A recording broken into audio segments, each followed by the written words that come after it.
नमस्ते, स्वागत है आप सभी का डी के कैरियर क्लासेस के यूट्यूब चैनल पर। साथियों, हम पॉलिटी पढ़ रहे हैं, भारतीय जो संविधान है। तो इसके अंतर्गत आज हम नीति निर्देशक जो तत्व हैं उनकी उपयोगिता के बारे में बात करेंगे। राज्य के जो नीति निर्देशक तत्व हैं उनकी क्या उपयोगिता है वो समझेंगे। जो हमने कमियां थी वो तो हमने देख ही ली थी, जैसे रूढ़िबद्धता है और संवैधानिक टकराव है और तर्कहीनता है और कोई कानूनी शक्ति नहीं है, इस तरीक़ा की। लेकिन इनकी क्या उपयोगिता, इस बारे में हम आपसे बात करेंगे। उपरोक्त कमियों और आलोचनाओं के बावजूद संविधान से जुड़ाव के संदर्भ में नीति निर्देशक तत्व आवश्यक हैं। संविधान में स्वयं भी उल्लिखित है कि राष्ट्र के शासन हेतु मूलभूत जाने माने निर्णायक एवं कूटनीतिज्ञ एल.एम. सिंघवी के अनुसार निर्देशक तत्व संविधान को जीवन दान देने वाली व्यवस्था है। संविधान के आवरण और सामाजिक न्याय इसका दर्शन दिया है। इतना ही नहीं, आगे कह रहे हैं, भारत के पूर्व मुख्य न्यायाधीश एम.सी. छागला के अनुसार यदि सभी तत्वों का पूरी तरह पालन किया जाए तो हमारा देश पृथ्वी पर स्वर्ग की भांति लगने लगेगा। भारत राजनीतिक मामलों में तब न केवल लोकतांत्रिक होगा बल्कि नागरिक के कल्याण के हिसाब से कल्याणकारी राज्य भी होगा। इसके बाद डॉक्टर भीमराव अम्बेडकर ने इन्हीं नीति निर्देशक तत्वों के बारे में क्या कहा है। अम्बेडकर ने इस ओर संकेत दिया कि निर्देशक तत्वों का बहुत बड़ा मूल्य है। ये भारतीय राज्य व्यवस्था के लक्ष्य आर्थिक लोकतांत्रिक और निर्धारित करते हुए जैसा कि राजनीतिक लोकतंत्र प्रकट होगा, ये बात इन्होंने कही। और ग्रैंडविल ऑस्टिन का कहना है कि निर्देशक तत्वों का लक्ष्य सामाजिक क्रांति एवं आवश्यक शर्तों को स्थापित कर उन्हें ग्रहण करने के समान है। संविधान सभा के सलाहकार बी.एन. राव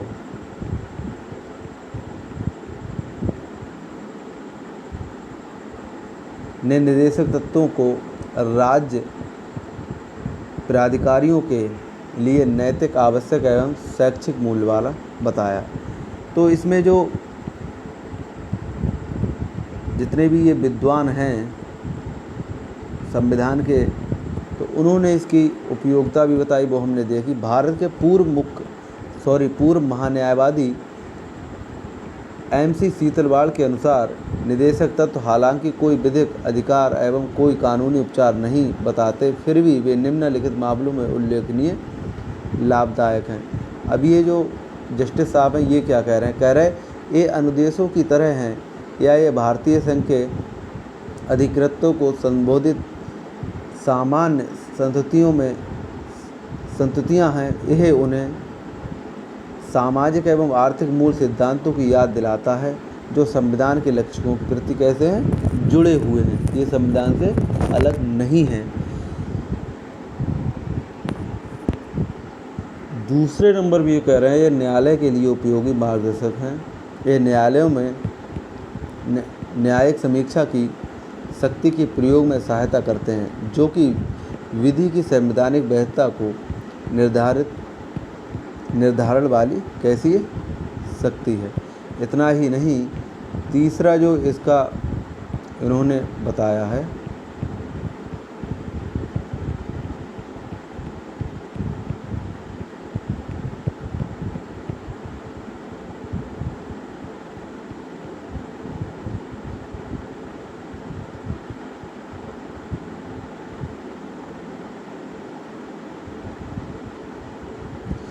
तीसरी जो विशेषता बताई है वो ये बताई है,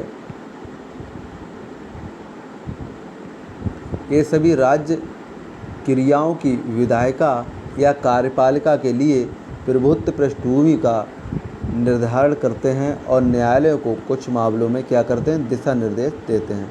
साथ ही चौथे नंबर पर क्या है, ये प्रस्तावना को विस्तृत रूप देते हैं जिससे भारत के नागरिकों को न्याय, स्वतंत्रता, समानता एवं बंधुत्व के प्रति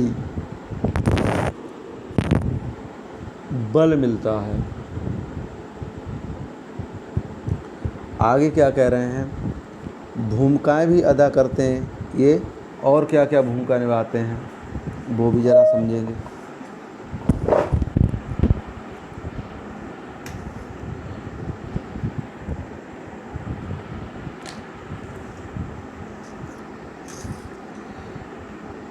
कह रहे हैं ये राजनीतिक, आर्थिक और सामाजिक क्षेत्रों की घरेलू और विदेशी नीतियों में स्थायित्व और निरंतरता बनाए रखते हैं, भले ही सत्ता में परिवर्तन क्यों न हो जाए।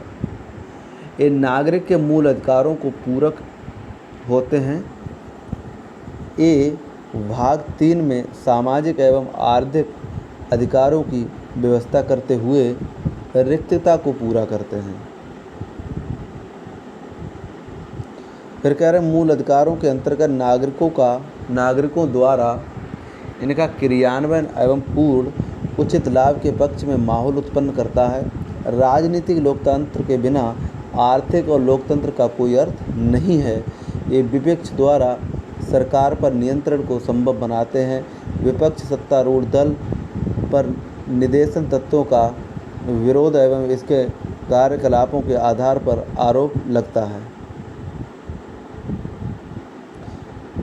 आरोप लग सकता है। इसके आगे ये कह रहे हैं, ये सरकार के प्रदर्शन की कड़ी परीक्षा लेते हैं।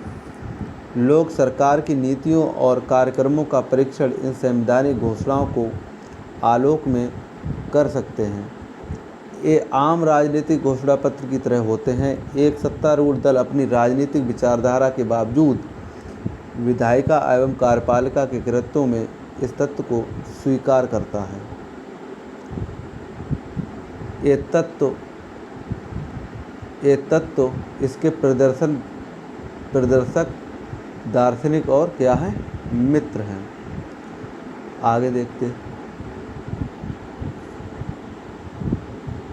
अब जो हम पढ़ने वाले हैं वो पढ़ेंगे मूल अधिकारों एवं नीति निर्देशक तत्वों में जो टकराव की स्थिति बनती है वो क्या क्या है। कह रहे हैं एक और मूल अधिकारों की न्याय उचितता और निर्देशक तत्वों की गैर न्यायोचितता तथा दूसरी ओर निर्देशक तत्वों के अनुच्छेद 37 को लागू करने के लिए राज्य नैतिक बाध्यता में दोनों के मध्य टकराव को जन्म देता है। ये स्थिति संविधान लागू होने के समय से ही है।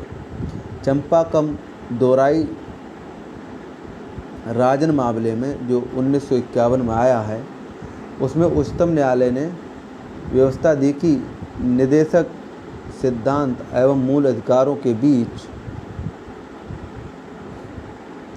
किसी तरह के टकराव में मूल अधिकारों को हम प्रभावी होने देंगे। इसमें घोषणा की गई कि निर्देशक सिद्धांत मूल अधिकारों के पूरक के रूप में निश्चित रूप से लागू होंगे, लेकिन यह भी तय हुआ कि मूल अधिकारों को संसद द्वारा संविधान संशोधन प्रक्रिया के तहत संशोधित किया जा सकता है। इसी के फलस्वरूप संसद ने प्रथम संशोधन अधिनियम 1951, चौथा संशोधन अधिनियम 1955 एवं 17वां संविधान संशोधन अधिनियम 1964 द्वारा कुछ निर्देश लागू किए। क्या निर्देश लागू किए वो ये हैं,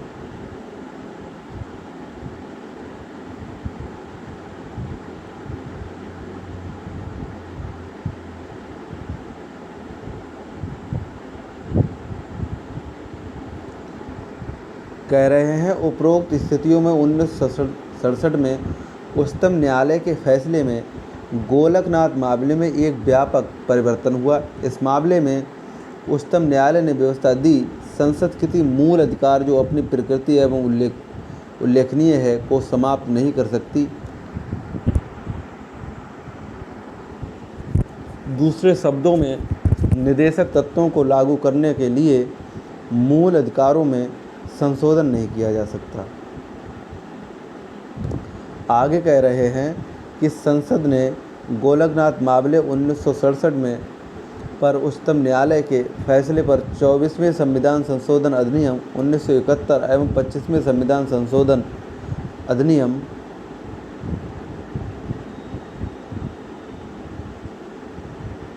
1971 के द्वारा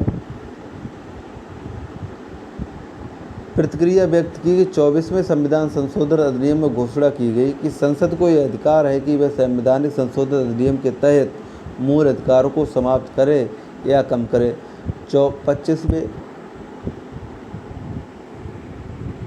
संविधान संशोधन अधिनियम के तहत एक नया अनुच्छेद 31 गा जोड़ा गया, जिसमें निम्नलिखित व्यवस्थाएं दी गई। अब जो 36 का जो गा है उसकी क्या क्या विशेषताएं कह रहे हैं। अनुच्छेद 39 खा और गा में वर्णित समाजवादी निदेशक तत्वों को लागू कराने वाली किसी विधि को इस आधार पर अवैध घोषित नहीं किया जा सकता कि वह अनुच्छेद 14 यानी कि विधि के समक्ष समता और विधियों का समान संरक्षण, अनुच्छेद 19 वाक एवं वाक स्वतंत्रता सम्मेलन संचरण से संबंधित 6 अधिकारों का संरक्षण, या अनुच्छेद 31 जो है संपत्ति का अधिकार द्वारा प्रदत्त मूल अधिकारों का क्या है उल्लंघन है।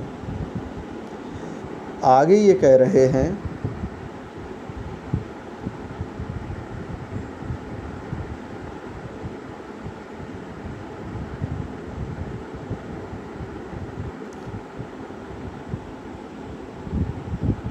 आगे मामला आता ऐसी नीतियों को प्रभावी बनाने की घोषणा करने वाले किसी भी विधि न्यायालय में इस आधार पर चुनौती नहीं दी जा सकती कि यह ऐसी नीति को प्रभावी नहीं करता।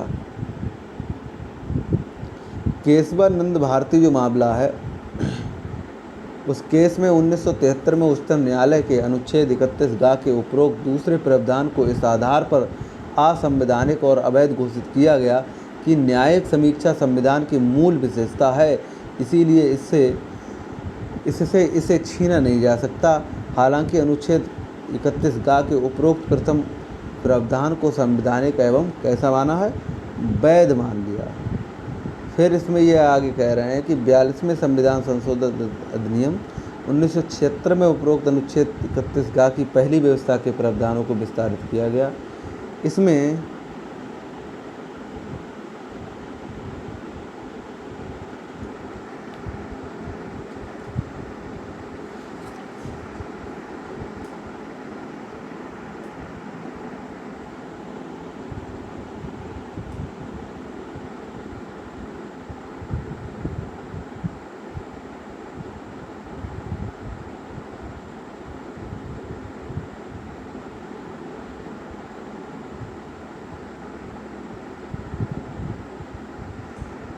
केवल अनुच्छेद 39 खा और गा में वर्णित को किसी निदेशक तत्व को लागू करने वाली विधि को अपने संरक्षण में सम्मिलित किया गया। दूसरे शब्दों में 42वें संविधान संशोधन अधिनियम में निदेशक तत्वों की प्राथमिकता एवं सर्वोच्चता का मूल अधिकारों को प्रभावी बनाया गया। उन अधिकारों पर जिनका उल्लेख अनुच्छेद 14 से 19 और 31 में है। हालांकि इस विस्तार को उच्चतम न्यायालय द्वारा मिनर्वा मिस्र जो मामला था उसमें उठाया गया। 1980 में असंवैधानिक एवं अवैध घोषित किया गया। इसका तात्पर्य है कि निदेशक तत्व को एक बार फिर मूल अधिकारों के अधीनस्थ बताया गया, लेकिन अनुच्छेद 14 और अनुच्छेद द्वारा स्थापित मूल अधिकारों को अनुच्छेद 39 घा और गाक में बताया नए निदेशक तत्व के अधीन नस्त माना गया। अनुच्छेद 31 संपत्ति का अधिकार को 44वें संविधान संशोधन अधिनियम 1978 के द्वारा कैसा कर दिया, समाप्त कर दिया। इसके बाद आता मिनर्वा मिल्स मामले 1980 में उच्चतम न्यायालय ने यह व्यवस्था दी कि भारतीय संविधान मूल अधिकारों और निदेशक तत्वों के बीच संतुलन के रूप में है। ये आपस में सामाजिक क्रांति के बाद से जुड़े हुए हैं। ये एक रथ के दो पहिए के समान हैं तथा एक दूसरे से कम नहीं हैं। इन्हें एक दूसरे पर लाइनों की संविधान की मूल भावना बाधित होती है। मूल भावना और संतुलन संविधान के बुनियादी ढांचे की आवश्यक विशेषता है। निदेशक तत्वों के तय लक्षणों को मूल अधिकारों को प्राप्त किए बिना या बगैर प्राप्त नहीं किया जा सकता। इस तरह वर्तमान स्थिति में मूल अधिकार निर्देशक तत्व पर उच्चतर हैं, फिर भी इनका अभिप्राय यह नहीं है कि निर्देशक तत्वों को लागू नहीं किया जा सकता। संसद निर्देशक तत्वों को लागू करने के लिए मूल अधिकार या संशोधन कर सकती है। इस संशोधन से संविधान के मूल ढांचे को क्षति नहीं पहुंच सकती।